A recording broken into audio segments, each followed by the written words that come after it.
nandito po kami ngayon sa Puerto Heights kung saan nagaganap ang isang lindol.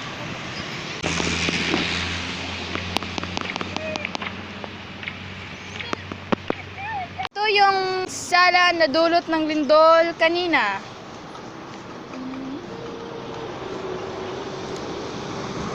Okay, mga ka-viewers, papunta po tayo ngayon sa Barangay Puerto upang humingi ng rest map.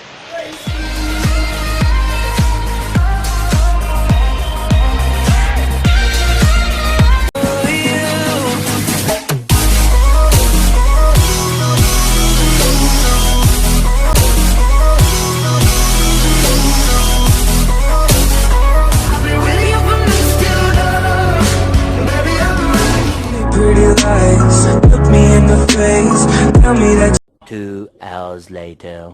Mga ka-viewers, nandito na nga tayo sa ating destinasyon upang humingi ng disaster rest map sa ating punong barangay.